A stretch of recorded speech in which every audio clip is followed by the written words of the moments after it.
Hello. कभी हम ये सोचते हैं कि हमारे अंदर निगेटिव थॉट्स कैसे बनते हैं और कैसे आते हैं। हम कुछ चीज़ों के लिए फ्री हैं, निगेटिव थॉट्स सोचने के लिए, प्रकृति की तरफ से, गलत काम करने के लिए, सुसाइड करने के लिए, क्रोध करने के लिए, ईर्ष्या करने के लिए।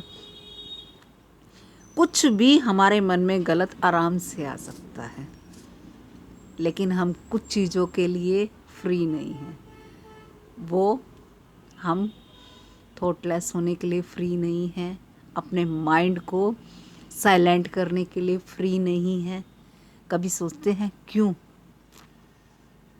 क्योंकि हमारी अंदर जो एक्सेप्टेंस है वो निगेटिव की हमने बचपन से स्टार्ट कर दी है।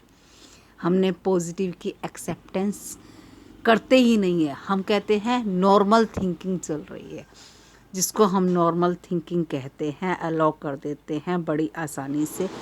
वही हमारी सबसे बड़ी परेशानी है। हम ऑब्जर्वेशन वाली थिंकिंग जब तक नहीं लाएंगे तब तक हमारे लिए कुदरत के रास्ते नहीं खुलेंगे, हमारे लिए साइलेंस स्पेस के रास्ते नहीं खुलेंगे।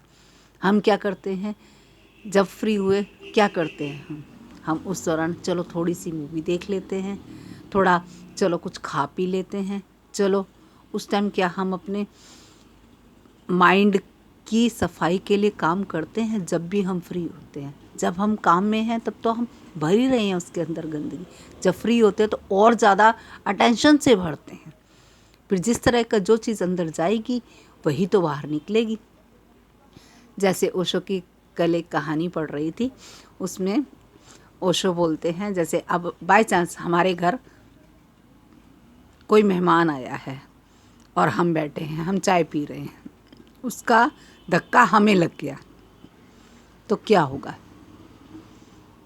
किसकी गलती होगी? वो हम कहेंगे उसने धक्का दिया हमें तो उसकी गलती है। नहीं, हमारे प्याले में चाय थी इसलिए छलकी।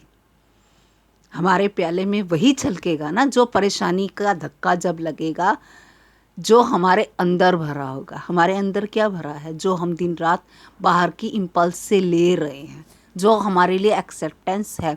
हमें कोई फ़र्क नहीं पड़ता किसी की बुराइयां सुनने में, हमें कोई फ़र्क नहीं पड़ता गपशप से, हमें कोई फ़र्क किसी चीज़ से नहीं पड़ता। कहाँ जा रहे हैं, क्यों जा रहे हैं, इससे क्या होगा, कभी हमें क्वेश्चन नहीं उठता। फिर हम कहते हैं, हम जब बैठते हैं तो हम डिप्रेशन में जाते हैं। हमें नेगेटिव थॉट्स ही क्यों आते हैं? जो भरेंगे वही तो निकलेगा। जैसे एक कहानी आपने भी सुनी होगी कि एक बंदा साधना कर रहा था, बहुत भिक्षु बनने की कोशिश कर रहा था। वो दिन रात ध्यान करता था। उसका एक पड़ोसी था। पहले ज़माने में आग नहीं होती थी, आग को बचा के रखना पड़ता था क्योंकि माचिस वगैरह नहीं होती थी। तो लोग अपने पास थोड़ी सी आग हर टाइम रखते ही रखते थे। तो वो आता था, उससे बहुत भिक्षु से कहता था, क्या आपके पास थोड़ी सी आग है? तो वो ये कहते थे कि भैया मैं भिक्षु हूँ, मैं मांग कर लाता हूँ, मैं आग नहीं जलाता। फिर भी वो अगले दिन आ गया, ऐसे करते करते 3-4 बार आ गया। जब वो आखिरी बारी चौथी बार आया तो भिक्षु को तो गुस्सा आ गया कि इसको समझ नहीं आ रही है। तो उसने जैसे ही पूछा, बनते आपके पास क्या आग होगी? जैसे ही सुनी उसने कहा, तुझे समझ नहीं आती कि मैं भिक्षु हूँ, भिक्षा मांग के खाना खाता हूँ और तुम मुझसे आग मांगते हो? तो वो भी भिक्षु ही था, वो साधना कर रहा था साइलेंटली। उसने कहा जब थी नहीं तो निकली कहाँ से? हम लोग जैसे कहते हैं हर काम तो हम रिएक्शन में करते हैं, हमने कभी क्रॉस क्वेश्चनिंग करके एक्शन में करने की कोशिश कर रहे हैं हम लोग। फिर कहते हैं हमें गुस्सा क्यों आया, हमें ईर्ष्या क्यों हुई, हमें ये क्यों हुआ, हमें वो क्यों है? क्या हम पूछने की हक है? हमने जब भरा था तब हमने कहा हम ये क्यों भर रहे हैं? कभी क्रॉस क्वेश्चनिंग करते हैं? टाइम मिलता है तो हम लड़ाइयों में टाइम लगाते हैं, हमें लड़ाइयों की बातें सुनने में बड़ा मज़ा आता है। तो फिर जब जो अंदर होगा वो खाली माइंड फिर उस टाइम दिखाता है। फिर कहते हैं हमारे अंदर स्टोरेज में इतना कुछ, जैसे कहते हैं ना स्टोर रूम में जो रखा होगा जब ढूंढने जाओगे तो स्टोर रूम में वही तो मिलेगा। ये सब क्या है? तीनों गुणों की डिस्टर्बेंस। हमने कभी तीनों गुणों को सेट करने की कोशिश ही नहीं की। हम क्या ई सेंटर में गए तो ई में, एस में गए तो एस में, कोई फ़र्क नहीं पड़ता। आई सेंटर से इन दोनों को समझने की कोशिश नहीं करते। आई सेंटर तो कभी बीच में आता ही नहीं, बुद्धि तो बीच में आती ही नहीं। या तो इमोशंस में होते हैं या हम हैबिट्स में होते हैं। एस सेंटर तमस गुण में होते हैं या रजस गुण में होते हैं। आई सेंटर में तो हम होने की कोशिश ही नहीं करते, कोई कहता है तो बुरा भी लगता है। जब तक हम किसी से क्या कहेंगे, हमारे अंदर जो गंदगी है उसका फेस हमें ही करना पड़ता है, अकेले तो हम होंगे ही होंगे।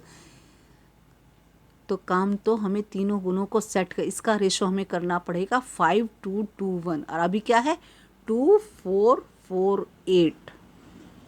और वो 2:4:4:8 जैसे अब 8 और 4 मिलके उल्टा 12 हो जाते हैं। आई सेंटर की कहाँ सुनेंगे, जो 2 है वो भी माइनस में हो जाता है। हमने शुरू की वीडियोस में जैन योगा का सुना था ना, कैलकुलेशंस कैसे चलती हैं। एम सेंटर तो काम, एम सेंटर यानी मूवमेंट वाला सेंटर, वो तो काम करवाएगा। ई और एस सेंटर की कैलकुलेशन दोनों मिक्स हो जाएंगी, तो आई सेंटर भी इनके साथ प्लस होना पड़ेगा उसको।